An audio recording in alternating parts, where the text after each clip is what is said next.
जय हिंद। देखिए, आज हम जानेंगे कि राष्ट्रपति का चुनाव कैसे होता है। तो सबसे पहले देखेंगे कि राष्ट्रपति का चुनाव कैसे होता है। एक बात और कि हम लोग अगले वीडियो में जो आएगा वो राष्ट्रपति की शक्ति, राष्ट्रपति की निर्वाचन, राष्ट्रपति का पद, यानी हर चीज़ स्पेशल फॉर वह राष्ट्रपति के लिए होगा। उसमें हर चीज़ राष्ट्रपति के बारे में बताया जाएगा, जबकि इस वीडियो में ये बताया जाएगा कि राष्ट्रपति का चुनाव कैसे होता है। तो आइए देखते हैं कि राष्ट्रपति का चुनाव कैसे होता है। पहले देखेंगे कि राष्ट्रपति का चुनाव कौन कराता है। तो राष्ट्रपति का चुनाव आयोग कराता है, जो कि सबका चुनाव करता है। लोकसभा, राज्यसभा, इन सारी चीज़ों का जो चुनाव है वो चुनाव आयोग कराता है। उसके बाद राष्ट्रपति का चुनाव कैसे होता है। तो राष्ट्रपति का चुनाव अप्रत्यक्ष निर्वाचन प्रणाली से होता है। अब इसका मतलब क्या हुआ भैया कि इसमें डायरेक्ट जनता भाग नहीं लेगी, यानी कि लोकसभा, राज्यसभा, इन सारी जो चुनाव होती है वह प्रत्यक्ष रूप से होती है, लेकिन यह अप्रत्यक्ष निर्वाचन प्रणाली से होता है। दूसरा कि इसमें भाग कौन कौन लेगा।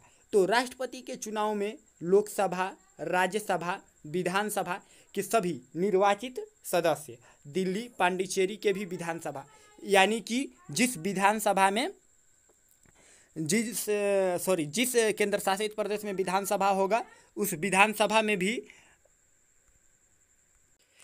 जिस केंद्र शासित प्रदेश में विधानसभा होगा उसका भी निर्वाचित सदस्य उसमें भाग लेंगे, यानी कि जिसको जनता चुन के भेजी है। अब कुछ ऐसे भी लोग हैं भैया जो कि राष्ट्रपति के चुनाव में भाग नहीं लेंगे। वो कौन कौन से लोग हैं कि लोकसभा के मनोनीत सदस्य, राज्यसभा के मनोनीत सदस्य तथा विधानसभा का कोई भी सदस्य। अब देखिए, विधान परिषद, लोकसभा का मनोनीत सदस्य 2 होते हैं, जो कि एंग्लो इंडियन वह राष्ट्रपति चुनेगा।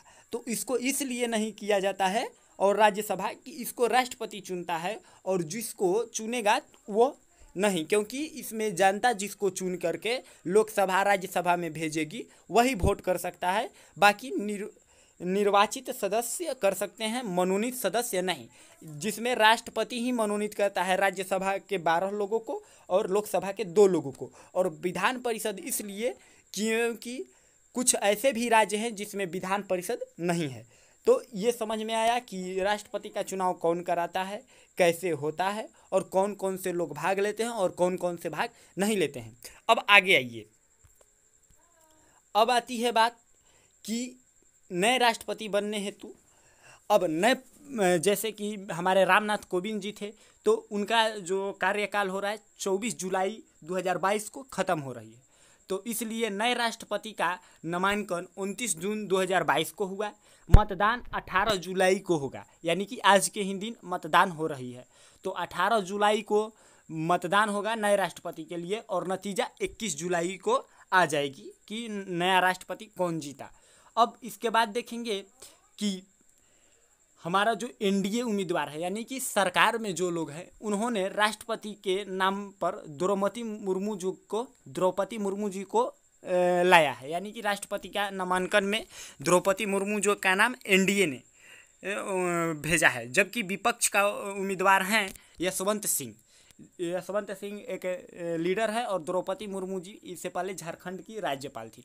अब उसके बाद देखेंगे चुनाव जीतने हेतु आवश्यक वोट। तो चुनाव जीतने हेतु आवश्यक वोट 50% से एक अधिक होता है, अर्थात कि आधा से अधिक होना चाहिए, तो आप राष्ट्रपति का चुनाव जीतेंगे। इन सारी प्रक्रिया थी, और ऐसे होती है राष्ट्रपति का चुनाव। तो अब अगला वीडियो जो होगा वह राष्ट्रपति के लिए ही आएगा। मिलेंगे अगले वीडियो में, तब तक के लिए जय हिंद।